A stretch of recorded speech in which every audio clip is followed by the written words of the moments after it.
তুমি কোন শহরের মাইয়া গো লাগে উড়াধুরা আমার মন পাগলা হইছে গো যাব মদিনা।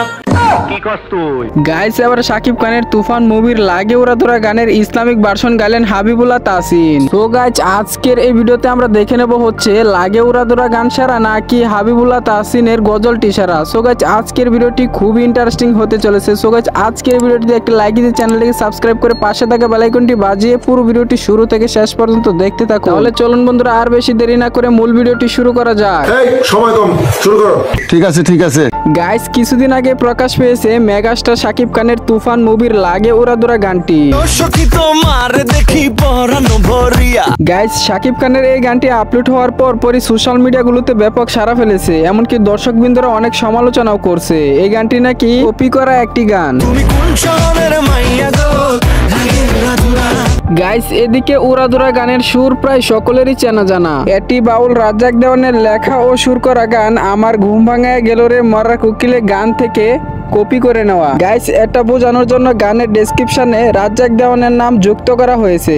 গাইস শাকিব খানের লাগে উড়াধুরা কপি গানটিকে এবারে ইসলামিক ভার্সনে কপি করে গাইলেন হাবিবুল্লাহ তাহসিন। তোমার কথা মনে হলে মন বসে না ঘরে গো সোনার মদিনা।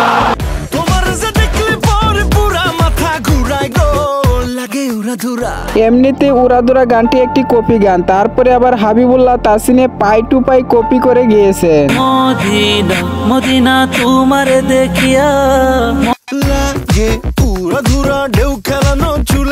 গাইস এর আগেও কিন্তু হাবিবুল্লাহ তাহসিনের শাকিব খানের রাজকুমার ও প্রিয়তমা মুভির দুটি গানকে ইসলামিক ভার্সনে গিয়েছিলেন। কত স্বপ্ন লেখা আছে বুকে জমা দুজাহানেরই বাদশা তুমি ও গো প্রিয় আমার। এমনকি গাইস হাবিবুল্লাহ তাহসিনে গগন সাকিবের নেশা নৌকা ফোর গানটি কেউ ছাড় দেয়নি। ফাইনালি আবার তুফান মুভির গানটিকেও ইসলামিক ভার্সনে কভার করলো।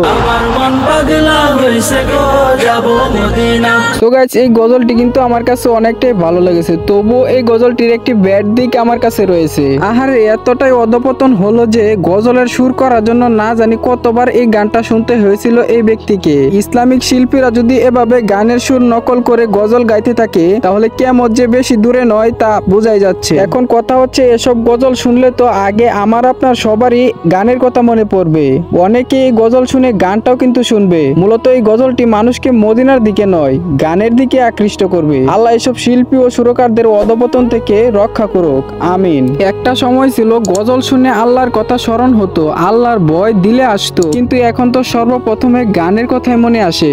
গাইস আমার কাছে মনে হয় কি এটা একটা নতুন ফেতনা, গান শুনে গুনাহ করে আবার সেই সুরে গজল ভাইরালের নেশায় ভাইরাস হয়ে গেল না ভাই। আগের গজলগুলো শুনলে একটা আলাদা অনুভব তৈরি হতো, কিন্তু এখনকার গজল শুনলে শুধুই গানের মিশ্রণ। বন্ধুরা ইসলাম ও আলেম সমাজকে আমি কখনোই ছোট করে দেখবো না, তাদেরকে সবসময় সম্মান দিয়ে কথা বলবো, সম্মানের সাথে কথা বলবো। তবুও যারা ভাইরালের নেশায় এসব গানের সুর থেকে গজলের সুর কপি করছে তাদের উদ্দেশ্যে এই কথাগুলো। আর এসব গানের সুরের গজলের কারণে ইসলাম সংস্কৃতির বদনাম বয়ে বেড়াচ্ছে চারদিকে।